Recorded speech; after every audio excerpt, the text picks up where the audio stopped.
Welcome back to the Fishing Daily podcast. In this episode, I am joined by the Chief Executive of Board Isiwara, Richard Donnelly. Richard, thank you for joining us today. Pleasure to be here, Oliver, and thanks for having me. As I said, the Fishing Daily is an excellent podcast and information services, and a big fan of it myself. Thank you. Richard, and congratulations on your appointment to the role of Chief Executive.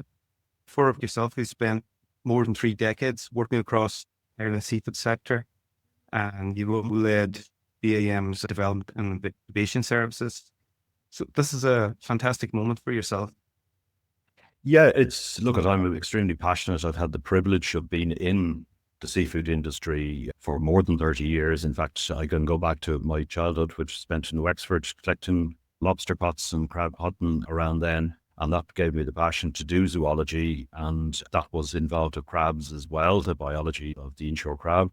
And from there, I've been involved with it from all aspects, from aquaculture to marketing, to trading, to traveling the world. Seafood has been a huge part of my life, and I'm just extremely privileged to be heading up an organization with such heritage in seafood with BIM. Obviously, being 75 years old next year, it is a really special time to be leading the organization, and a really challenging time. And for yourself personally, looking back at your career with the organization, which projects or achievements are you most proud of, and have they influenced your approach to leading BIM? As I mentioned, I've had a really varied career, but the one thing that always stands out is I deal so much with family businesses right from the very start.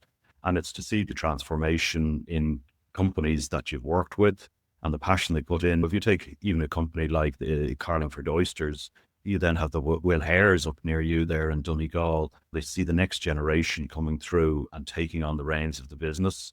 I've had the privilege of sitting at all those kitchen tables around the country and just seeing the transformation and the difficulties and the challenges that these companies have gone through.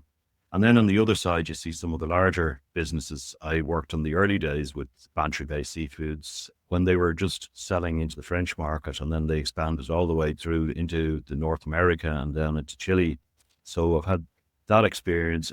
And again, it comes back to the people in this business. The reason I haven't left it and have never any intention of ever leaving it is the people that are involved. I have so many friends, and it's been such a privilege and a journey to work with so many amazing companies around the coast of Ireland. And you've had a settling in period because you were interim CEO since the November last year. What did that period of settling in teach you? Certainly, it's a large organization in terms of our focus. We are looking after the processing industry, we're looking after the fishing industry, and we're looking after the aquaculture industry. So obviously I had that experience. I've been in BIM, but I've also been out of BIM. So from the commercial side, and I do see the commercial realities of doing business. During the interim period, I had a fabulous predecessor in Caroline Buchel there, who's gone on to Fulch Ireland. But there's an amazing team in there, and the support that I got during that interim period, and also support from industry, which I think was really important. Interim is always position to be in because you can't really implement a huge amount of things, and you're there to mind the ship until the captain comes along. So I have been very privileged now to actually taking on that role. But I just thank the industry and all the people in BIM that support me during that transition period. And now that you are in the position where you can implement your own ideas and an agenda, what do you see are the immediate priorities, say, in the next 12 to 18 months?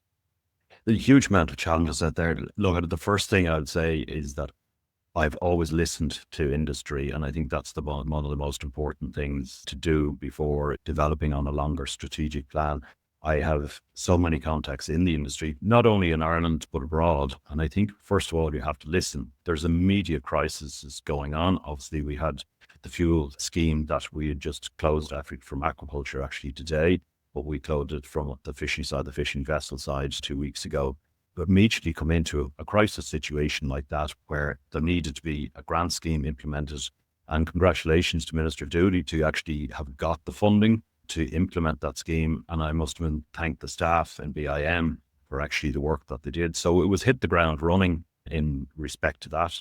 We also have a huge range of grant programs, and I have seen what grants can do, how they can change, how they can make business decisions to take that risk to do something that you probably wouldn't have done. So we're running a number of grants. We just closed our processing capital grant, which again, really positive subscription into that. And we're currently working through the applicants from last year. They're going through their work programs now, and that will be closed out in September. So there's really been quite a lot of things. The other immediate priorities is profitability. I'm come from that commercial background, and we have to look at the bottom line and to see where are the weaknesses in supply chain, where can we get the low-hanging fruit to make businesses viable, because a lot of them are on a knife edge at the moment, and there's no two ways about it. And the only way to do that is you have to sit down, get critical, see where the weaknesses are, see where the low-hanging fruit is. And I think there is opportunities in the supply chain to cut costs, but there's also a bigger picture of where do we fit in the overall, and that's the more longer-term strategic approach. Yeah, we're looking at very much both from the fishing side and from the processing side. A couple of years has been very damaging to the industry. What would be your long-term vision for BAM, and how would you like the organization to evolve over the next 5 years and get more involved in areas where maybe it hasn't been involved before? Certainly, BIM, to take it, it has a long history. It has evolved in the past. I am a big fan, and that we've even named one of our meeting rooms the 1952 in our head office, in reference to when BIM was actually formed. So it was formed in July 1952. It was in a very different era. You didn't have vessels to actually go and access the fishing stocks, so therefore BIM was set up to build the BIM 52s. It was there to give bank loans. It was there to do boat building. So when you look at that and you look at where we are now, it's dramatically different. I see we're at another juncture at this stage where there is huge change. There's been a huge impact from the quota restrictions, particularly if you look at Killybegs there, that 48% reduction, which was originally 78%, come down to 48 for the mackerel quota. The companies there, both the fishing and the processing side, have had to really do innovative things in a very short period of time. And that's what they've done. It is a short-term solution to get through the year. They've taken on blue whiting. They looked at foreign direct landings. They're looking at maximizing the catch. They're looking to diversify the markets. They're looking at digitization. So they're trying all these things, but it really is a difficult, because it's going to happen in a very short period of time. So I think that is the thing that we need to step back and structurally see where the different segments of the industry are going. So I see them as 3 categories. We have our aquaculture industry, which has, again, its challenges and things, but it still is our number 1 seafood export is organic farm salmon. And then we have our processing industry, which again is not just a simple case of it's processing industry. There's shellfish processing, there's pelagic processing, and then there's what we would call sort of the other materials, sort of the whitefish, the prawns, right through to the value-added materials from imported raw materials.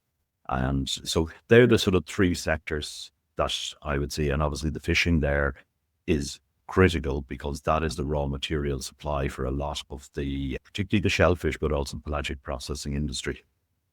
And we seem to be facing a shortage of workers across the industries as well, the fishing on boats and in seafood factories. Is BAM working to address this issue? Yeah, there's a number of ways addresses. Obviously, getting people to enter the industry is extremely difficult. But if you take the processing, first of all, this is not a symptom of Ireland. This is a symptom around the world. It is very difficult to get workers to go into that. If you look what's happened in Norway, if you look what's happened in Denmark, right through even into places like Poland now, automation is taking the place. You need to reduce costs. You need to bring innovation through automation. We are looking at that. It is not to say that the jobs are not going to be there. What you're doing is changing the jobs, and you're hoping that a lot of that equipment and technology and development can be indigenous to Ireland, but there's no 2 ways about it. You've got to reduce costs, and it is very difficult to get people to enter, particularly that processing. From the fishing side, extremely difficult, but I think our 2 colleges provide an excellent resource. I think sometimes people forget that BIM has a college in Greencastle and a college in Castletown. They're in daily contact with fishermen. And I think we need to talk to that in terms of the training, get feedback, try and drive more throughput through those colleges to make the industry a little bit more appealing for certain sectors, because there are certain people that just have it in their blood and they want to go fishing. We need to build that reputation and we need to talk up the fishing industry, full stop. It is a wonderful way to make a living and it is a very unique industry, and we need to not talk about the negatives and the difficulties of working on investment, but talk about the passion and support that with the training through our two colleges. And as part of that's moving forward and new technologies and different things that BAM recently had an AI day. What was the outcome of that day? First of all, we've really focused on this digitization and AI as being critical. Through the Brexit Adjustment Reserve Fund, there was a huge amount of investment in high technology into our processing industry. The thing was, yes, they automated a lot of activities, but a lot of the data capture was not being used to drive further efficiencies. So we partnered with Irish Manufacturing Research, which is a sub-branch of Enterprise Ireland. They have incredible insight into this area of technology and AI, but they hadn't really worked with the fishing or with the fish processing industry.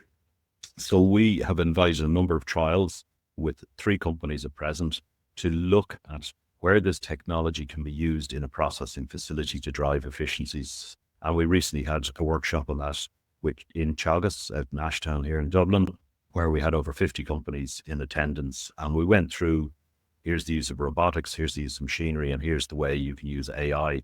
I think where we want to go is we want to be one of the most digitally proficient processing industries in the world. And I think we have the capability and the ability to do that, which in turn should drive down costs and make our products, one, consumer friendly, but produced at a cost that meets the market demand.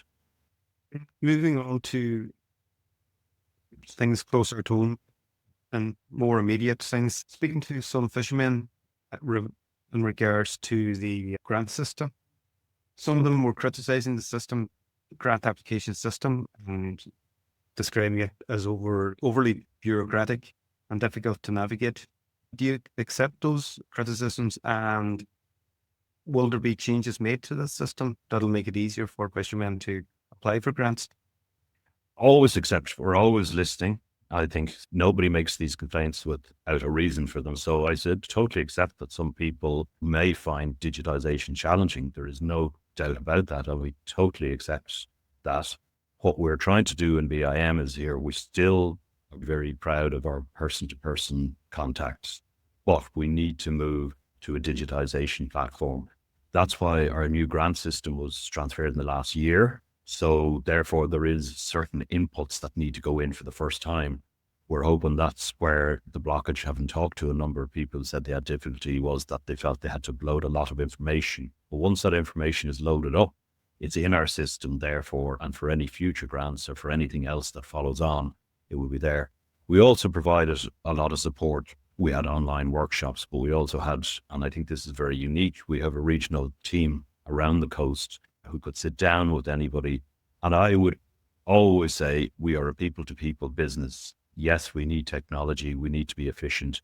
But what we're trying to do with our grant system there is to try and get the information in as quickly as possible so it can be turned around and so the money can go back into the pockets to the people who really need it. And I think we've really progressed that. I remember the days where it was all paper-based, everything coming in, the receipts were getting lost. As a country, we've totally transformed, but we will still work person to person. And if anybody has any difficulty with it, we have no problem sending someone down. We have no problem running an online workshop, or there's also videos and online support there, but we totally understand and take on board any issues in relation to that. And one of the questions that I often get put to me as well is the over-reliance of imported seafood, particularly products sourced from Asia at a time when many seafood businesses are struggling here in Ireland. It's understandable that, I suppose, in order to keep the seafood processing business going, and Ireland that we'll need to rely on more imports from abroad. But how can fishermen in Ireland be guaranteed that their products will still be a priority for seafood manufacturers here? Okay, I think we need to take this from why is it happening? First of all, like why do the retailers demand these products and why is the consumer coming in to really request salmon? That's the number one species. We're next looking at the warm water, the Donnelly shrimp, tropical shrimp, farmed in a lot of different areas. And again, just to reiterate, I worked extensively in the tropical prawn shrimp industry. There's a lot of different producers and not all of it is bad. So I just think sometimes it gets tainted with that. But let's go back to the consumer preference is to have a product that's ready to eat, it doesn't take bones, doesn't smell. That is why salmon and warm water prawns are available 7 days, 24 hours a day on every supermarket shelf. Therefore, that's what some of our processing sector need to produce.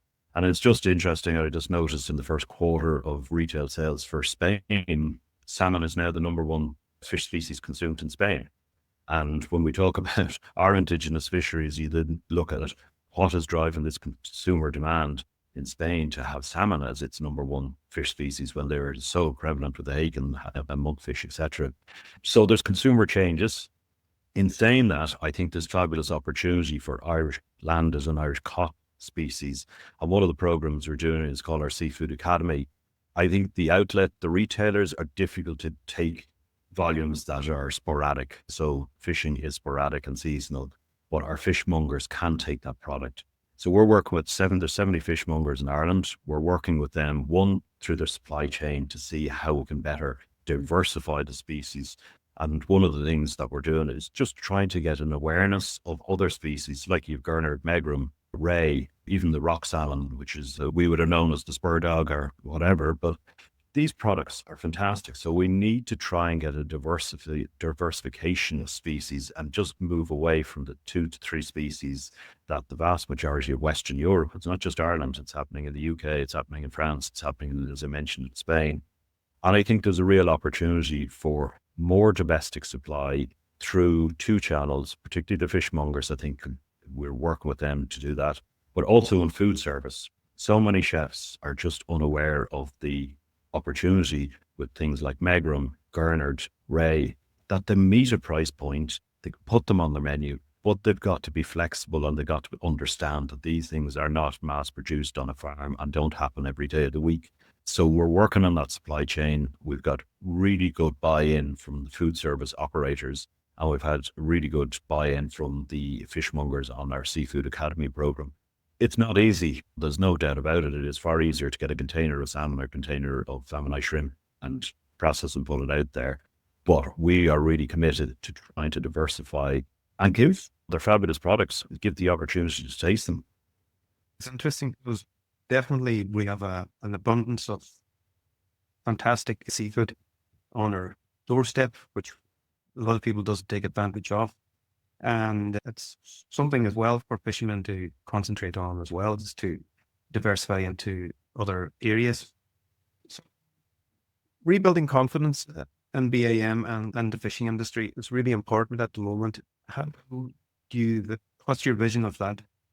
I'm very optimistic. I think we might sound in a situation where quotas are going down and things. Yes, there's going to be huge changes. But let us just take the shellfish side of that. The crab is one of our non-quota species, although there's talk about changes obviously coming there but if you look at crab and lobster and what we do with our shellfish, whelk and scallops, we turn them into really value-added products. Our seafood processors exporting them are doing an amazing job, and that raw material is there, and we're transforming that raw material.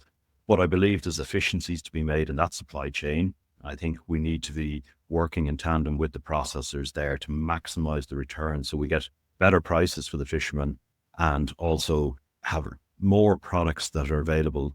And yes, we do have to go to the European market because the volumes we catch will not sell in Ireland. So exports are critically important. I think working with Borbia, which we have been doing, is to try and target those key markets, but also diversify the product range in that.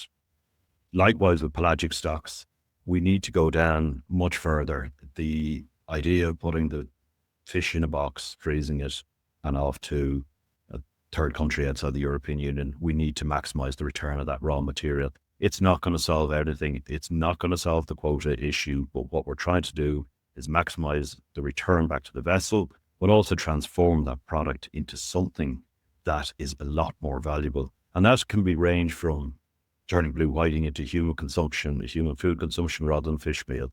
It can be taking boarfish and turning it into a nutraceutical.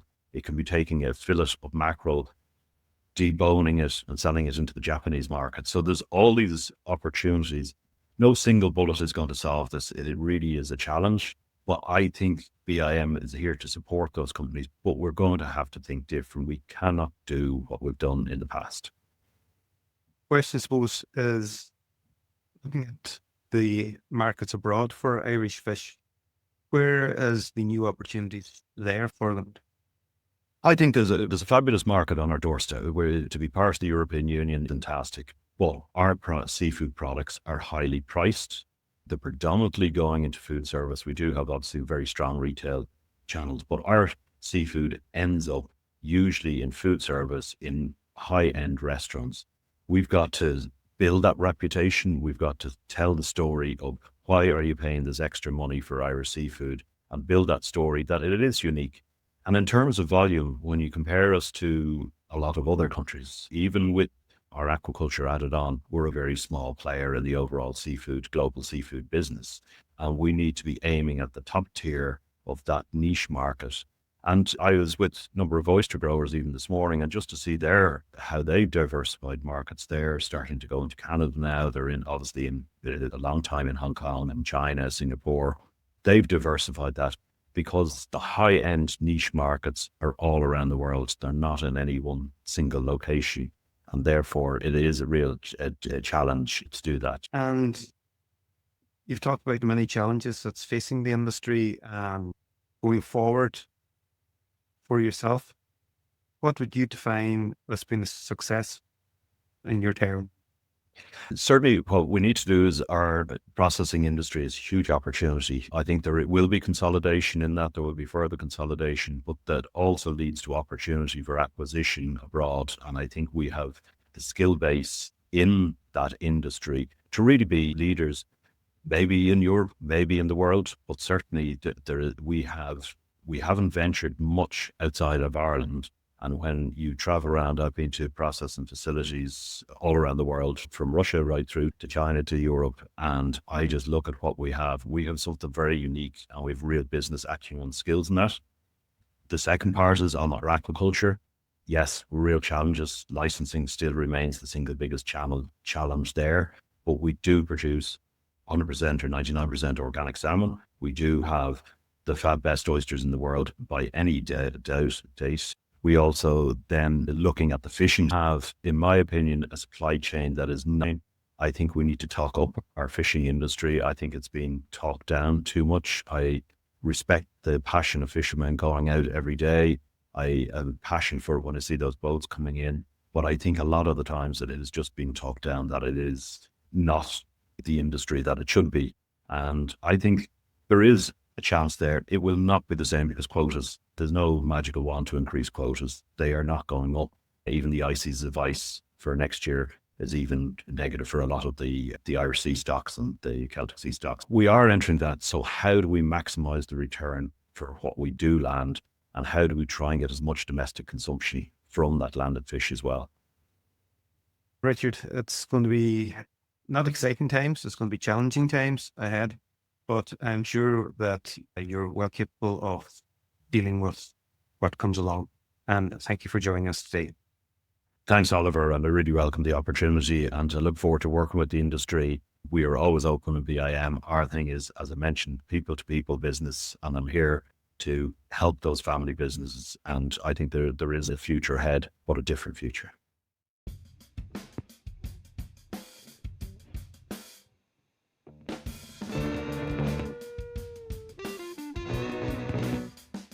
If you like this episode or any of our other episodes, please hit the subscribe button and show your support for independent news in the fishing industry. Thank you.